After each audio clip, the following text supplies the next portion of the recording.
Hoje nós vamos meditar com respeito à igreja prostituída e às igrejas que resultaram da prostituição da mãe, a mãe das meretrizes, a mãe das prostitutas. Essas palavras são palavras muito duras, são palavras muito difíceis de compreender e de aceitar, porque nós não gostamos da revelação de Deus, nem do Espírito. Mas o que diz o capítulo 1 de Apocalipse? A introdução é revelação que Deus deu aos seus servos por intermédio de Jesus Cristo. Portanto, o Apocalipse é uma palavra que significa desvendar algo que estava oculto. Portanto, o que nós temos é a iluminação de algo que está oculto aos olhos dos homens. E ele foi escrito exatamente de uma maneira que ficasse oculto das pessoas que não se interessam pelas coisas espirituais. E justamente estas poderão estar neste momento numa igreja prostituída. Antes de nós lermos Apocalipse 17, a descrição da grande meretriz ou da grande prostituta, nós vamos ver que o princípio das Escrituras a respeito da igreja virgem pura, noiva e esposa do Cordeiro está em Efésios capítulo 5, onde diz nos versículos 22 e 23 assim: as mulheres sejam submissas ao seu próprio marido como ao Senhor, porque o marido é o cabeça da mulher, como também Cristo é o cabeça da igreja, sendo este mesmo o Salvador do corpo. Como, porém, a igreja está sujeita a Cristo, assim também as mulheres sejam em tudo submissas ao seu marido. Portanto, a igreja deveria estar sujeita a Cristo como um marido. Quando a igreja deixou esta sujeição e começou a inventar suas próprias doutrinas e falar por si mesmo, ela prostituiu-se. Ela recebeu outro espírito. E se tornou algo grande, cheio de doutrinas e dogmas estranhos às Escrituras. Desta igreja prostituída nasceram outras igrejas. Por isto, ela é chamada aqui em Apocalipse e diz que na fronte da mulher, que está sentada sobre a besta, acha-se escrito um nome, versículo 5 do capítulo 17 de Apocalipse. Achava-se escrito um nome, um mistério. Babilônia a Grande, a mãe das meretrizes e das abominações da terra. Ela é a mãe das meretrizes. Todas as outras igrejas copiaram algo dela. Assim, ela se tornou a geradora de outras igrejas. Precisamos de olhos espirituais para compreender que a mulher é uma figura da igreja nas Escrituras. Por isso, no versículo 1 do capítulo 17, diz assim: veio um dos 7 anjos que tem as 7 taças e falou comigo, dizendo: vem, mostrar-te-ei o julgamento da grande meretriz que se acha sentada sobre muitas águas, com quem se prostituíram os reis da terra, e com o vinho de sua devassidão. Foi que se embebedaram os que habitam na terra. Quando ele vai descrever a mulher, ele diz assim a partir do versículo 3: transportou-me o anjo em espírito a um deserto, e vi uma mulher montada numa besta escarlate, besta repleta de nomes de blasfêmia, com 7 cabeças e 10 chifres. Dizer que a mulher está assentada sobre uma besta significa que ela firma-se sobre a falta de entendimento das Escrituras. Por isto, ela é uma besta. No livro de Salmos, o Espírito Santo diz assim: não seja o homem como uma besta ou como a mula, que não tem entendimento, que para obedecer precisa de um cabresto. Está escrito assim no livro de Salmos. Portanto, a besta ela representa o homem sem entendimento.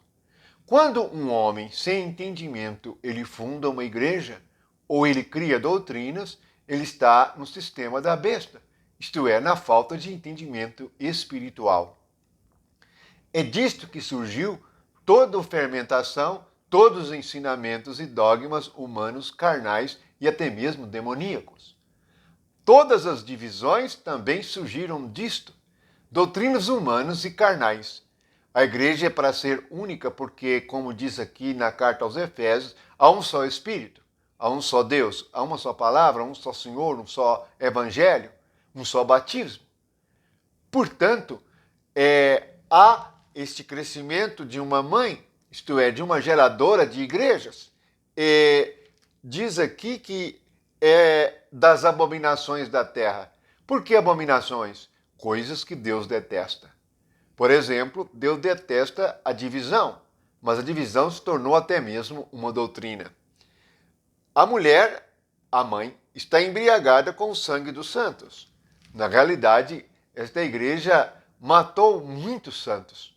E todos que se levantavam na certa seriam mortos por ela. Isto a história pode comprovar. Precisamos de ler as Escrituras e perceber que só podemos ver isto se estivermos em espírito. Notemos que em Apocalipse nós temos as duas grandes visões dadas a João. A primeira que nós precisamos perceber é que somente vemos coisas espirituais se estivermos no espírito. Do contrário, veremos as coisas como situações humanas e coisas normais e naturais serão aceitas. Mas quando temos a visão em espírito, nós percebemos a realidade espiritual das coisas que os homens não veem, porque veem segundo a carne. Note que aqui em Apocalipse, ele vê uma mulher. Essa mulher está num deserto, o que significa a falta do espírito. Ela está num deserto. As igrejas hoje estão num deserto. Não há o Espírito Santo para guiá-las. Os crentes nem mesmo creem no Espírito Santo para guiá-los, conforme Jesus disse no Evangelho de João. Jesus disse no Evangelho de João, o Espírito Santo vai guiar a toda a verdade. Também disse, o Espírito Santo vai ensinar todas as coisas. É incrível que os crentes não creiam na palavra de Jesus Cristo e dizem que creem em Jesus. Isso é terrível. Assim, estão sujeitos a todo tipo de prostituição espiritual. Recebem qualquer espírito, recebem qualquer pessoa que se diz crente em Jesus Cristo, cheias de títulos de ensinamentos carnais e humanos, e rejeitam o ensinamento e o espírito do céu. Precisamos dos olhos espirituais iluminados, como está escrito também em Efésios. Tenha coragem, leia a carta aos Efésios. A igreja é para aqueles que estão sentados nos lugares celestiais em Cristo Jesus, com toda sorte de bênçãos espirituais, ressuscitados com Cristo.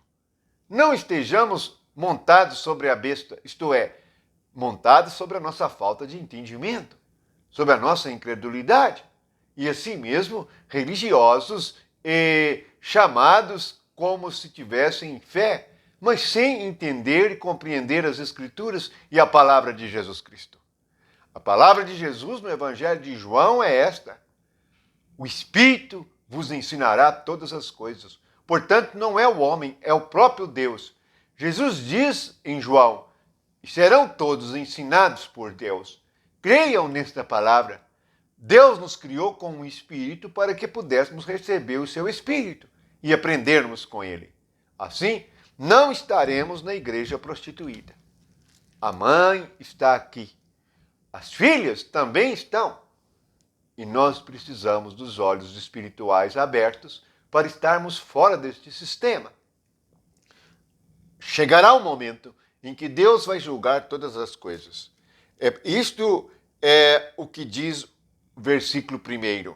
Vem, mostrar-te-ei o julgamento da grande meretriz, a grande prostituta. Portanto, precisamos meditar nestas coisas. Louvado seja Jesus, louvado seja o Espírito que está em nosso espírito, que nos revela, ensina e guia em todas as coisas. Amém.